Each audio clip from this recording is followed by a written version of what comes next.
The first priority of this government, of any government, is the security and safety of the British people, to defend the national interest, particularly in these volatile times. That's why last week I announced the biggest sustained increase in defence spending since the Cold War.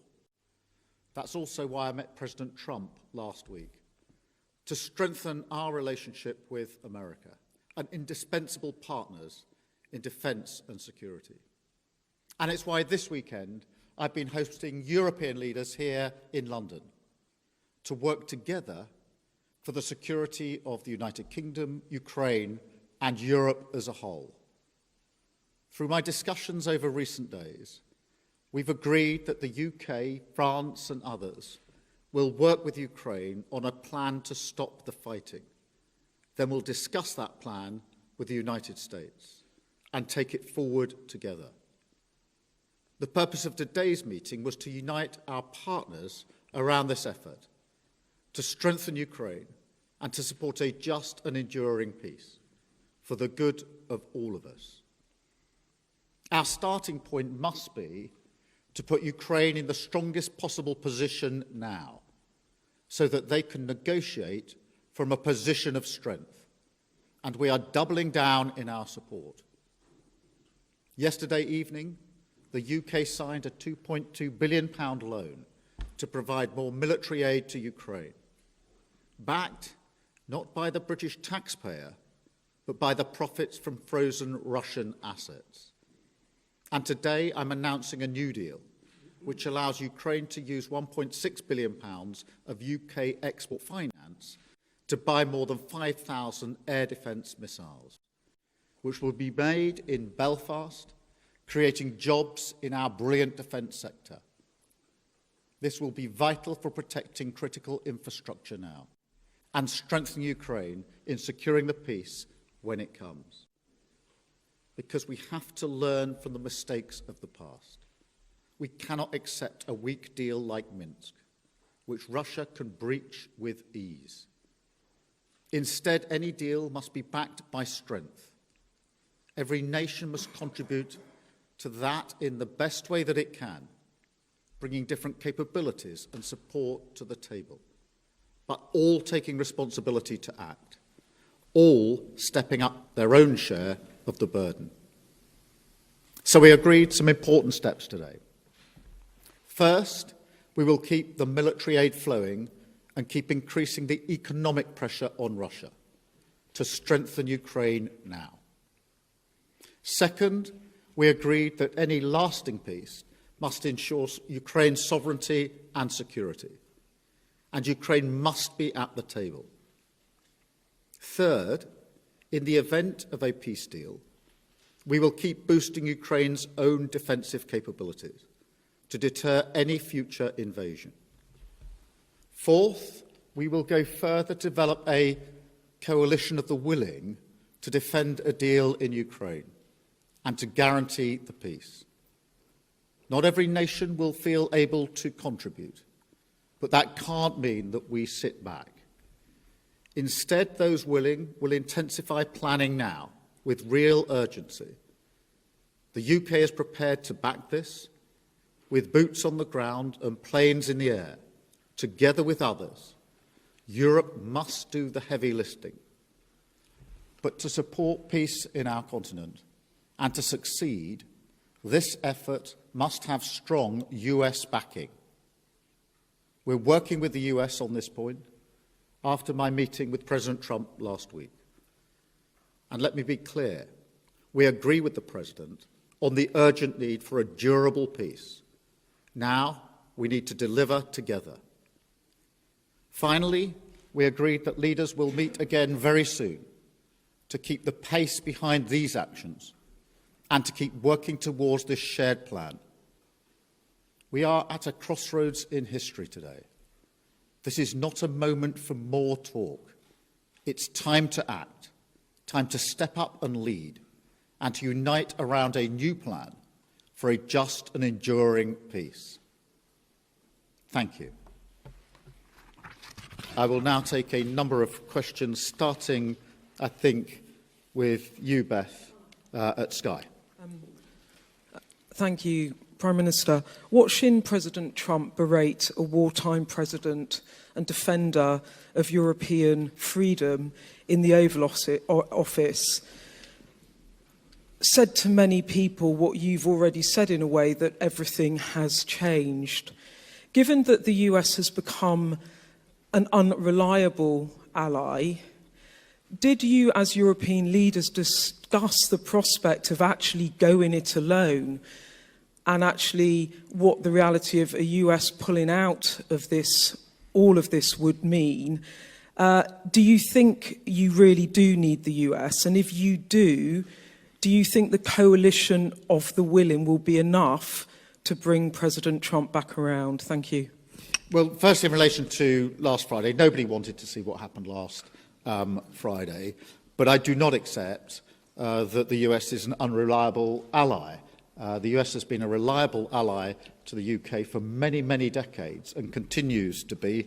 There are no two countries as closely aligned as our two countries, and our defence, our security and intelligence is intertwined in a way no two other countries are. So it's an important and reliable ally for us. The discussions we've had today, particularly the coalition of the willing, is on the basis that this is a plan that we will work with the US, and that it will have US backing. So that is the purpose of the plan, and that is why I spoke to President Trump last night before we developed the work on this plan. Thank you. I've got Robert from ITV. Hello, Robert President, ITV.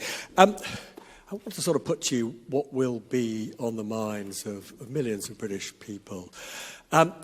With your commitment in the event of a peace deal to deploy British soldiers to Ukraine, is there now a more real prospect of Britain being at war with Russia? Can you rule that out?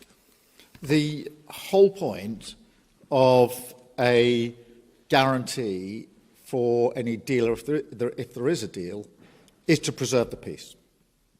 And if you want to preserve the peace, you have to be prepared to defend the peace. So the reason I've been forward-leaning on this is because I want to avoid conflict, because I do not want conflict in Ukraine, in Europe, and certainly not in the United Kingdom. I want stability in the United Kingdom. The way to ensure that stability is to ensure that we are able to defend a deal in Ukraine, because the one thing our history tells us is that if there is conflict in Europe, it will wash up on our shores. And already in the last 3 years, what's happened in Ukraine has had a massive impact on many working people back here in the United Kingdom, because their bills have gone up, their energy bills have gone up. There's been an instability in our economy caused by that conflict. So we are not unaffected by it. And of course, our own security and defence depends on the defence and security of Europe. So every step I am taking is in order to preserve peace, to avoid conflict, because the safety and security of the British people is my number one duty and responsibility, and I take it very seriously. Thank you. Chris at the BBC. Thank you, Prime Minister. Chris Mason, BBC News. After what happened the other night between Presidents Trump and Zelensky, do you feel a greater personal responsibility alongside President Macron and others for delivering a workable peace? And on the coalition of the willing, as you've described it today, are you persuading more people to join it? Thank you.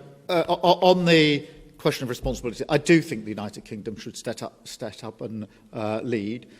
We have done that historically as a nation, and we need to do it again. And that is why we're moving forward on this. On the coalition of the willing, yes, a number of countries have indicated today that they want to be part of the plan that we are developing. I'll leave them to make their own statements about exactly how they want to make that contribution.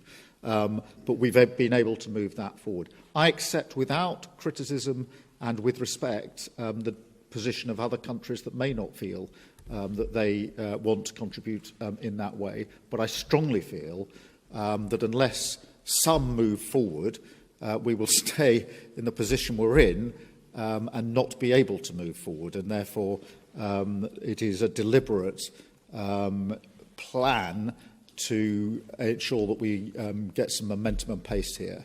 And it is intended to preserve the peace, and it's intended to ensure that we stay in lockstep with the United States, which is my strongly held belief the best way to preserve security and defence in Europe and security and defence in the United Kingdom. Any sense of how many? Well, a number indicated today that they wanted to be part of the more forward-looking element. I will, rather than speak for them in terms of exactly how they'll make that known and what their contribution will be, I'll leave that to them. But I'm pleased that a number did indicate that they do think that this is a plan worth backing and that they want to play a part in it. And so we've made real progress today in the course of the last few hours. Thank you. Alex. Thank you, Prime Minister. Alex Wickham from Bloomberg. Bloomberg, I'm sorry. On your coalition of the willing, do you think it can be bolstered by countries that aren't just in Europe? Essentially, we've got Canada represented here today. Do you think you could get countries beyond Europe to join the coalition of the willing, essentially make it almost a transatlantic partnership? And also, in terms of your plan to present back to Donald Trump, how soon do you need to get that done? Is that something that really needs to happen very quickly in days? Thank you. On the countries beyond Europe, obviously we had Canada here, who've traditionally taken a forward-leaning role. They've been working very hard with us on issues like training, and they've been a reliable ally. And I'm encouraging of that because they are already deeply vested in Ukraine. As I say, they've worked on the training, amongst other things. Yes, on the question of the US, look, I spoke to President Trump last night. I'm not going to go through the details of that conversation, but I would not be taking this step down this road if I didn't think that it was something that would yield a positive outcome in terms of ensuring that we move together, Ukraine, Europe, the UK and the US, together towards a lasting peace. And so that's the way I've approached this in the last few days. Hugo, from the I News. Thank you, Prime Minister. Hugo Jai from the I Paper. Obviously, the other party that would need to sign up to any future peace deal is Russia. President Trump has said he wants to talk to Russia. You're coming up with a peace deal without Russia's involvement. What makes you think that Russia can be persuaded to sign up to this deal that's been agreed by its enemies? Well, in the end, a deal will have to involve Russia. Of course it will. But we can't approach this on the basis that Russia dictates the terms of any security guarantee before we've even got to a deal. Otherwise, we won't make any progress at all. It is, for a deal to be done, but if a deal is done, it has to be a deal that is then defended. Because what we've seen in the past is a cessation of the hostilities without any backup, and that was readily breached by Russia. And that is precisely the situation that I think we need to avoid this time around, which is why we're going down this road. Antonello, please, from La Repubblica. Thank you, Mr. Antonio Guerra from La Repubblica. The Italian Prime Minister, Giorgia Meloni, who you had a bilateral meeting earlier today, said that the West must not split on Ukraine. How can you try to convince Meloni and other European leaders that your plan and your coalition of the willing, is the right thing, and to persuade them to join? And do you fear that the West might split on this? Thank you. Well, firstly, I had a very good bilateral meeting with Georgia this morning. We had the first bilateral brunch, I think, in the history of British-Italian relations. So that was a first. We get on personally very well. And she's very clear, I don't want to speak for her, but I think her position is well known, that Europe and the US have to stand together and that bond must always be strong. So there's a huge amount of common ground between the way I see this and the way Georgia sees this, particularly the view that it is important for the security and defence of Italy, of Europe and the United Kingdom that we work, as we've always worked, closely aligned with the United States. Thank you all very much indeed. Thank you.